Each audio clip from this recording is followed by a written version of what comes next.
regarding disclosure, the issues of free energy technology and such, is this a proper picture? It seems that the direction really of disclosure, looking down the road, is one of greater consciousness. Is that true? Right. Right. That's what you're really looking for. Well, yeah, he's asking, is the big picture about disclosure is greater consciousness. It's not just greater, it's the correct consciousness that can support a peaceful application of this. And also a new way of, as Einstein said, no problem was ever solved by the consciousness that created it. And the problem of endless war and the problem of taking every advance at technology and turn it into a new type of club to hit someone in the head with, this is a big problem. And as this colonel in the Air Force pointed out, these technologies would enable someone in another country to deliver a payload in less than a second from the Middle East to Washington. Think about it. Okay, so all technologies can be weaponized. Now, in covert programs, they already have been. But so on the one hand, we have to acknowledge that there's this secrecy. It needs to be overseen properly. But the disclosure is when the work begins. When this information is fully out there, including the technologies beginning to come out, we're going to have to completely change the way the world thinks and works. Now, it's going to have to be a world of collective security, where if there's anyone, anywhere on the face of the earth, that weaponizes and tries to use these technologies for harm, they are stopped by all means necessary, and I mean all means necessary. Could we do it? Yes. Now, do we already have the means to monitor and enforce that? Yes. Why haven't we? Because they want to subvert world peace by keeping endless war going. Because war, for the recorded history of the human race, has been the central organizing principle of every city, state, and nation. And they don't know what to do. How do you organize people if all of a sudden there's world peace? So, an interplanetary peace. So, I always point out, we don't want to have a unified, peaceful world in order to have interplanetary war. Now, this is the going backwards a big step, not forward. So, but that is the biggest jump in human consciousness we've ever seen.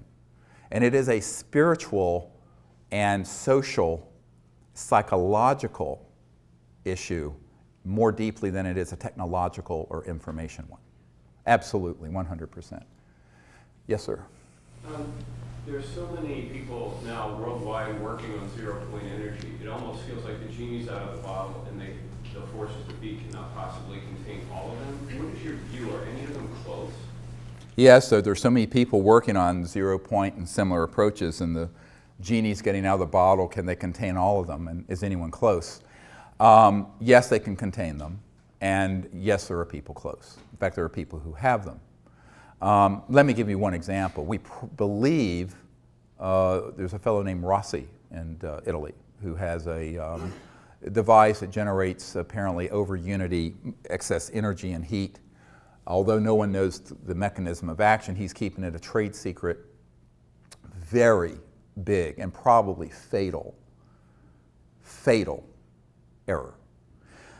The people I've met with who have developed these systems have all either taken it to their graves or had them confiscated before they can get out to the public significantly because of some central strategic errors that have to do with the idea that they're going to be able to handle that technology like you would a new app or a new Silicon Valley computer system. When you're dealing with something like this, it has to be done completely openly, open source, and you have to have millions of people know what's happening in real time. Stan Meyer took his knowledge to the grave. You know, if you look at the workshop I did about a year ago here, is that there have been literally hundreds or maybe thousands of people who have discovered this same effect, and they've all made the same set of predictable errors based on their handling the technology as if it were conventional technology when it is not. And so I would say, yes, there are people out there who are working on it. Some, I believe, have. I have a friend at Stanford University who knows a man at the National Security Agency who confided that they're tracking what 𝗏𝗏𝗃 is doing very carefully, which indicates to me where there's smoke, there's fire. If 𝗏𝗏𝗃's listen, heads up. So, but strategically, tactically, and strategically, he's handling it in a way that guarantees failure. Because by keeping it tightly held, coveting, trying to keep it secret, overly concerned with monetizing the technology instead of getting it out, he is going to step into every booby trap that's been set out there. And the chances that it will make its way out to the public is infinitesimally small. And that's not just true of 𝗏𝗏𝗃's technology, but of every other person who has that same idea. Again, it's because the system exists to hoover up, suck up all those technology and sequester them. Now, I just recently learned in the last couple months of a man who was working with a group of investors who was funding a man up in New York at a university, a professor, a physicist, who had discovered how to take just natural gas and burn it so there was 0 carbon and 100% utilization. That technology was going through the second round of funding and was bought out by a division of the Army and black shelved. This is fairly recent. There was another technology he was working on dealing with batteries. And as you know, like Tesla Motors has like 900 pounds of lithium batteries in that car. It's a very inefficient system. We have a 𝗕𝗏𝗍𝗍 that it runs on our solar farm out in the country. But it's incredibly backward technology. And a group had developed a battery that was, instead of 900 pounds, 100 pounds that would charge in 15 minutes. That would take okay. But it was so radical that Tesla and some of the other groups had put together, I think it was about $1 billion between 2 different groups to acquire it, and British Petroleum came in, bought it for God knows how much, and black shelved it. This is fairly recent. So these are not conspiracy theories. This happens every day. So if you have a technology and you go the conventional investor route, funding route, patent route, intellectual property route, it's DOA, dead on arrival. Now, we've seen this over and over again, going all the way back 100 years. So, you know, the definition of insanity is doing the same thing over and over again, expecting a different result. All right? So what I want to say to these technologists and inventors is that don't keep making the same mistake. But ultimately, the money factor and the greed factor and the power factor, people wanting power and money and da-da-da, they really think they can just like be like the next Facebook guy or the next, you know, Standard Oil, Rockefeller family. That thinking is what ends up being their Achilles heel.